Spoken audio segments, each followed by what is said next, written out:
ओडिशा और बंगाल का विभाजन चाहता है झामुमो, स्वायत्त शासी परिषद के लिए जल्द शुरू होगा आंदोलन।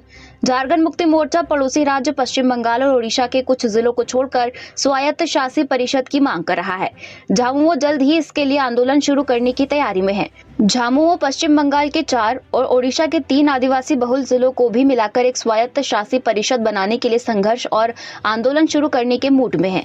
इसके लिए पार्टी ने खाका तैयार कर लिया है। पश्चिम बंगाल और ओडिशा के आदिवासी बहुल जिलों की अलग पहचान और आदिवासी अस्मिता के नाम पर यह आंदोलन झारखंड मुक्ति मोर्चा शुरू करेगा। इसकी पूरी रणनीति और प्रस्ताव को आने वाले दिनों में पार्टी के महाधिवेशन में पारित कराने की भी योजना है। झारखंड मुक्ति मोर्चा के केंद्रीय महासचिव और सोरेन परिवार के बेहद करीबी नेताओं में से एक सुप्रियो भट्टाचार्य ने कहा कि अभी भी पड़ोसी राज्यों के आदिवासी बहुल जिलों में जनजातीय समुदाय की स्थिति नहीं सुधरी है। वह शोषण और अत्याचार झेल रहे हैं।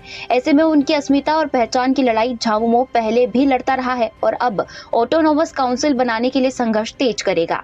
झारखंड मुक्ति मोर्चा के केंद्रीय महासचिव ने कहा कि पश्चिम बंगाल के झारग्राम, पश्चिमी मेदिनीपुर, बांकुड़ा और पुरुलिया ये 4 आदिवासी बहुल जिलों को मिलाकर एक स्वायत्त शासी परिषद बनाने की मांग को झारखंड मुक्ति मोर्चा एक आंदोलन के रूप में शुरू करने जा रहा है। इसी तरह ओडिशा के 3 जिले क्योंझर, मयूरभंज और सुंदरगढ़, इन 3 जिलों को मिलाकर एक स्वायत्त शासी परिषद बनाने के लिए संघर्ष शुरू करेगा। झारखंड मुक्ति मोर्चा के केंद्रीय महासचिव का कहना है कि पश्चिम बंगाल और ओडिशा के इन 7 जिलों में रहने वाले आदिवासियों की रहन सहन, बात, व्यवहार और संस्कृति झारखंड के आदिवासियों की तरह ही है। उन इलाकों के जनजातीय समुदाय आज भी शोषण और जुर्म के शिकार होते रहते हैं। उनके हितों और अधिकार की रक्षा के लिए अलग स्वायत्त शासी परिषद बहुत जरूरी है।